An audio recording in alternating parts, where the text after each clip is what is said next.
Yo guys, what is up? Today I come to you yet with another first impression of one of the newest animes to come out in fall 2017, and it goes by the name of Juuni Taisen. And I have to say one word, edgy. Now, I mean, it's edgy in the good sense, and also if you like survival games, then this is definitely the show for you.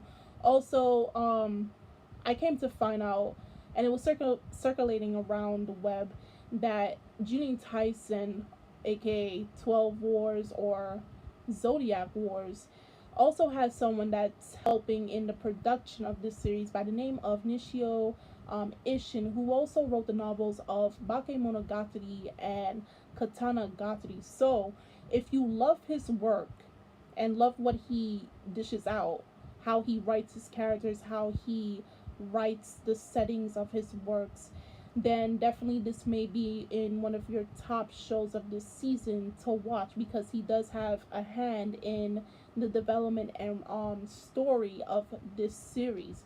Now, as like I said, it is a survival game, so there's not much other than the fact that there are competitors, 12 of them in fact, and for the thing is, one person must win at the end of it, and everyone else must die. It's survival. It's every man for himself. So we have these 12 competitors, each person representing one of the zodiacs from the Chinese zodiacs: the boar, the dog, rabbit, mouse, um chicken, trying to remember, horse, sheep. I'm probably missing some others, but you get what I'm coming from. So each person represents that zodiac, and every 12 years, a new representative or the same representative comes back to participate in this competition. Now, whoever wins at the end of it ends up with a wish that will grant them anything that they desire. Now, all these 12 competitors, at the cost of participating in this competition, had to swallow this Jew-like poison, which will kill them in 12 hours if they do not accomplish what they need to do. And if in order to win, they need to retrieve all 12 jewels, so their own plus the other 11. And you can only guess the only way they can retrieve it is slitting their opponent's stomach open and getting it out, and possibly not in the most cleanest of ways.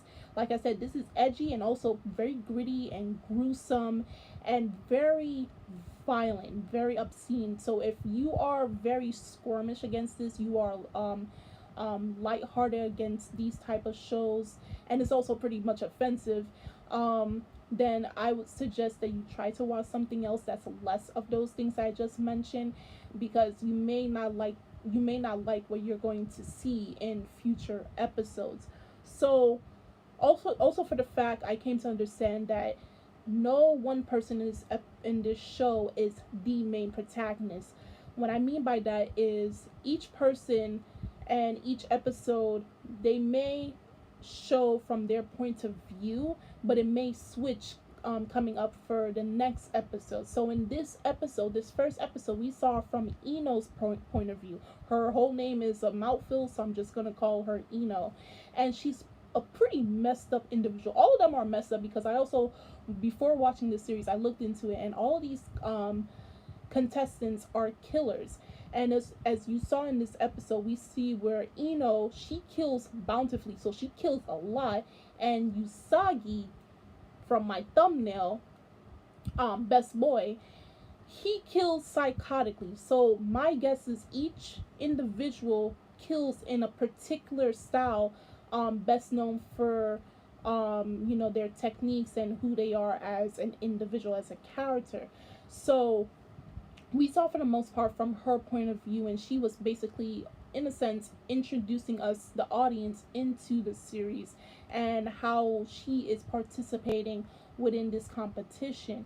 Of course, they're in an abandoned city, which the higher ups basically wiped out the people that were living there so that they can do the fight in the city without any interruptions. And I have to say, for the most part, the art was fantastic. Each person was drawn distinctively. sometimes relating to their zodiac or just drawn in a way that just made them stood out. I have to say the one that stood out the most to me was Usagi. I mean, he's dressed like the most his character was just eye catching. Okay, he's dressed in the most skimpiest bunny suit that I've ever seen of any character in anime before, and he's wearing high heels, and he looks psychotic. He looks like a guy that will just switch on you in a quick second.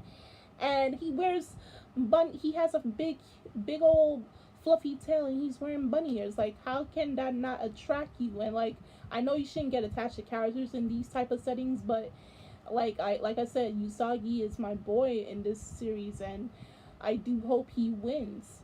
If he doesn't, I'm sad, but it is what it is. So what surprised me the most was actually the ending of this episode, was the showdown between him and Ino. So they showed us of like what Ino planned to do once she faced up against Usagi, and it actually kind of backfired on her. And we came to find out what Usagi's technique is. He's a necromantis, a person who, or a necromancer, a person who's able to use the dead. They're not fully alive, but they're able to use the dead to their will. As we saw that one of the competitors, who I believe was the person who represented the snake, he was laying dead by Usagi's feet. He was the person that killed him, and now he's using him as his puppet.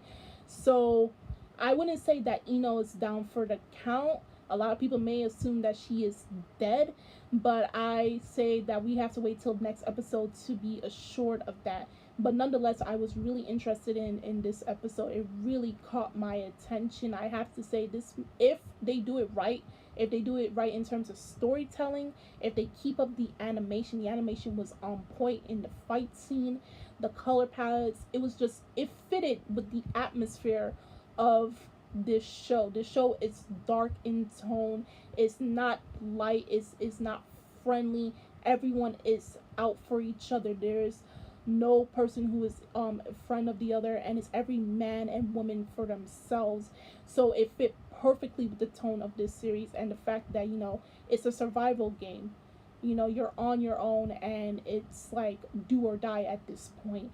So if you guys are excited about this anime, and if it's on your list, if not, I suggest you go watch it. If you've been wondering if you should put it on hold or not, I say check out the first episode, and then you can decide whether you want what you're going to do with this series. Of course, I'm going to give this the 3-episode ruling, and decide after the 3rd episode if I'm going to continue or not, in terms of like the story, if it's going to keep me as interested as this first episode has.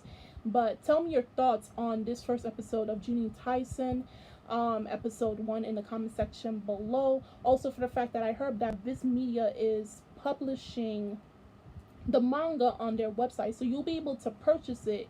Probably they already have done it, but if you are interested, you can go read it on their website and order it, and then tell me your thoughts on that, as well as the series progress, if it's anything like the anime itself. And also check out the links in the description box. The links, you can click on those, hit that like button and that subscribe button. Also remember, back in my Sengoku Nightblood episode 1 first impression, how I said this show and that show will be pushed to a Friday schedule, so do keep that in mind. And I'm Kimmy Chan of Anime Legends Podcast, and I will see you guys later. Bye.